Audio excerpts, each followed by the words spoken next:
नमस्कार दोस्तों, स्वागत है आप सभी लोगों का इंडियन फ्लाइंग के आज की इस नई वीडियो में। फ्रेंड्स, रोजाना की तरह हम फिर से आप सभी लोगों के लिए एयरलाइंस और ट्रैवल से जुड़ी हुई कुछ बेहद ज़रूरी और काम की खबरों को लेकर आ चुके हैं। तो आज की इस वीडियो में जानने वाले हैं कि एयरलाइंस और ट्रैवल से कौन कौन सी बड़ी अपडेट सामने निकल कर आ रही है।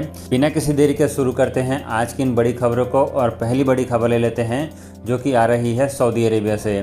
आप में से कई सारे लोगों को ये न्यूज़ मिल चुकी होगी कि सऊदी अरेबिया की गवर्नमेंट ने भी अब भारत से अपनी उड़ानों को खोलने का फैसला ले लिया है। लेकिन आपको बता दें कि इन उड़ानों से केवल ऐसे लोग ही ट्रैवल करके जा सकते हैं जिन्होंने सऊदी अरब से दोनों वैक्सीन की डोज ली हुई है।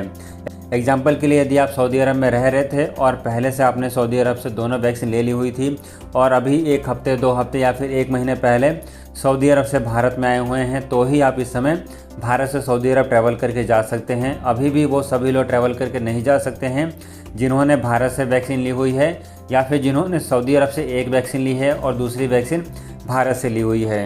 फ्रेंड्स, आगे बढ़ते हैं और अगली खबर यहाँ पर यूके जाने वाले लोगों को लेकर आ रही है। यदि आप इस समय भारत में हैं और यूके के लिए ट्रैवल करके जाना चाहते हैं तो एयर इंडिया जो है यहाँ पर भारत के कई सारे शहरों से अपनी फ़्लाइटों की शुरुआत कर चुकी है। अब यहाँ पर एयर इंडिया जो है दिल्ली एयरपोर्ट के अलावा कोलकाता एयरपोर्ट, इसके अलावा चेन्नई एयरपोर्ट से भी यूके के लिए सीधी उड़ानों को ऑपरेट करना शुरू कर रही है। बीते कल एयर इंडिया ने जानकारी दी थी कि वो कोलकाता एयरपोर्ट से अब लंदन के लिए सीधी उड़ानों को ऑपरेट करेगी और आज यहाँ पर जो अपडेट सामने आया है उसके अनुसार एयर इंडिया जो है चेन्नई के लिए भी अपनी उड़ानों को ऑपरेट कर रही है।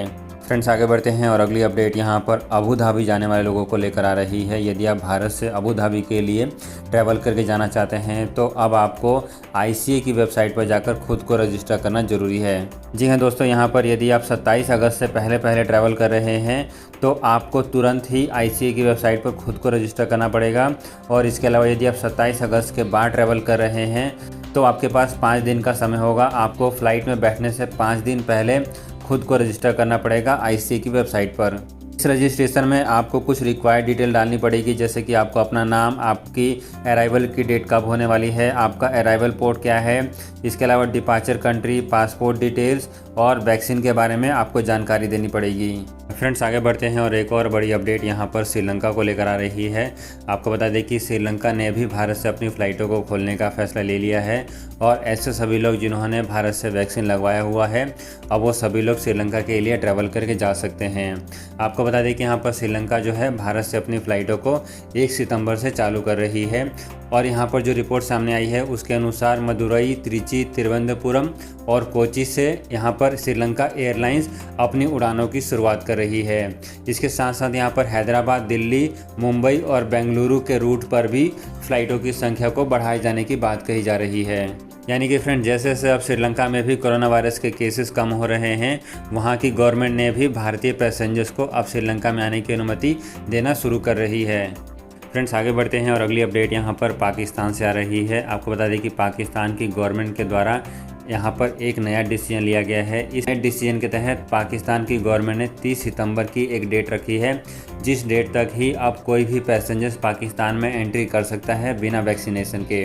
यदि आप 30 सितंबर के बाद पाकिस्तान में ट्रैवल करके जाना चाहते हैं या फिर पाकिस्तान से किसी दूसरी कंट्री में ट्रैवल करना चाहते हैं तो आपको वैक्सीन लगी हुई होनी चाहिए, तो ही आप पाकिस्तान में जा सकते हैं या फिर आप पाकिस्तान से बाहर निकल सकते हैं।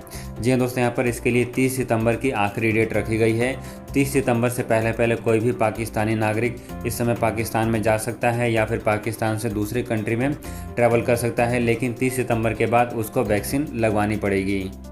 फ्रेंड्स, आगे बढ़ते हैं और एक और अपडेट यहाँ पर ज्योतिराज सिंधिया की तरफ से आ रही है। ज्योतिराज सिंधिया ने बीते कल अपने ट्विटर हैंडल अकाउंट से ट्वीट करके जानकारी दी है कि उन्होंने फिर दोबारा से एडवाइजरी ग्रुप कमेटी के साथ एक अर्जेंट मीटिंग करी है और इस मीटिंग में उन्होंने कई सारे मुद्दों के ऊपर चर्चा करी है। आपको बता दें कि यहाँ पर ज्योतिराज सिंधिया लगातार इस तरीके की मीटिंग कर रहे हैं जहाँ पर वो एडवाइजरी ग्रुप से मीटिंग कर रहे हैं और यहाँ पर एविएशन सेक्टर में किस तरीके के सुधार किए जाएंगे इसके ऊपर लगातार यहाँ पर बातचीत की जा रही है। फ्रेंड्स, यहाँ पर जैसे ही Jyotiraj Scindia civil aviation minister बने थे उसके बाद ही इन्होंने इस कमेटी का गठन कर दिया था और इनके ऊपर अब रेगुलर बेसिस पर वो मीटिंग कर रहे हैं। तो फ्रेंड्स, ये थी आज की एयरलाइंस और ट्रैवल से जुड़ी हुई कुछ बेहद ज़रूरी और काम की अपडेट। वीडियो अच्छी लगी तो लाइक कर सकते हैं, चैनल को सब्सक्राइब कर लें ताकि आपको ऐसी लेटेस्ट खबरें समय पर मिलती रहे।